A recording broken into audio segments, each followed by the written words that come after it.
na swimming pool with slide at may cottages Binaboy pa. na naman tong Swak na selfie spot. Chocolate Hills. Yan o, resort, Pero tinayo. ang resort, nasa gitna pala ng Chocolate Hills sa Bohol. Pinupuna tuloy ito ng marami. Lalo't ang Chocolate Hills, deklaradong protected area at National Geological Monument noong 1997 ni Noy Pangulong Fidel Ramos. Kabilang din ito sa mga Global Geopark ayon sa UNESCO. Kaya tanong ng marami, paano na ipatayo roon ang resort? Sa Senado, naghain ng resolusyon ng Senate Tourism Committee para imbestigahan ito. Gusto nitong pagpaliwanagin ng DENR. Kasalanan ng DENR yan. At ang mga lokal na pamahalaan kung bakit ito nabigyan ng permit. Yun. Ayon sa Sangguniang Panlalawigan ng Bohol, pinaimbestigahan na nito Binababoy ninyo ang Chocolate Hills, ha? Na sakop ng bayan ng Sagbayan. Bagamat sakop ng pribadong lote ang mga struktura, ayon sa Bohol Provincial Government, may mga batas na naglilimita sa kung ano ang pwedeng itayo rito.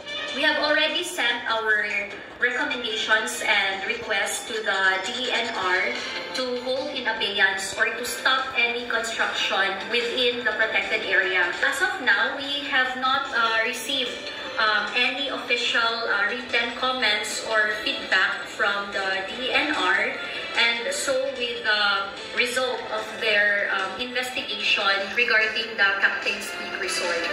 Sabi ng DENR, walang hiya talaga kayo. natituluhan ng bahagi ng Chocolate Hills bago ito ay deklarang protected area noong 1997, kikilalanin daw at irerespeto ang karapatan at interes ng pribadong may-ari. Pero pwede raw patawan ng lugar ng mga pagbabawal at regulasyon sa kung paano ito gagamitin at ide-develop na ide-detalye sa Environmental Impact Statement bago pa ito isyuhan ng Environmental Compliance Certificate o ECC. Sa kaso ng resort, ayon sa DENR, Ganda ng resort, inisyuhan na ito ng closure order noon pang September 6, 2023. Inisyuhan na pala ng closure. At notice of violation itong Enero dahil walang ECC. I-inspectionin daw nila ang lugar para ipatupad ang closure order. Under the local government code, it's the municipal government that has the primary duty to issue the cease and desist order also and maybe a closure order. Kasi sila din ang nag-issue sa building permit and the mayor's permit. The governor sa provincial government, we can do our supervision making sure na enforce talaga ng municipal government ang batas.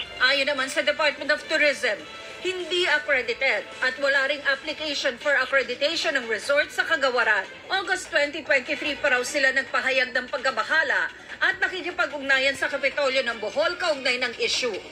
Patuloy pa rin hinihinga ng panayam at pahayag ng GMA Integrated News ang may-ari at pamunuan ng naturang resort. Yan. Ha? Ang ganda-ganda ng Chocolate Hills, binaboy ninyo. Ha? Ibis kay tourist spot yan. Ayan, kung sino ka man, walang hiya ka, nang may-ari ka ng resorts na to, sarado mo yung kabalbalan mong resort mo.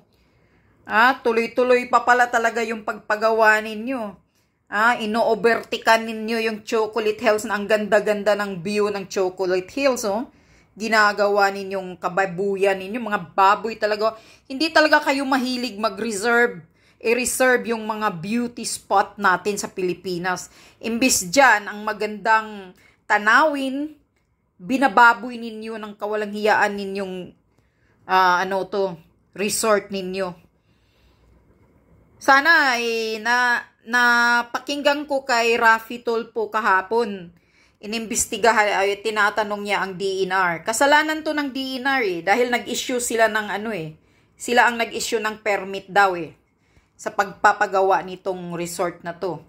Pero according to Maharlika, mayroon na naman daw siyang naririnig galing sa puting ahas niya,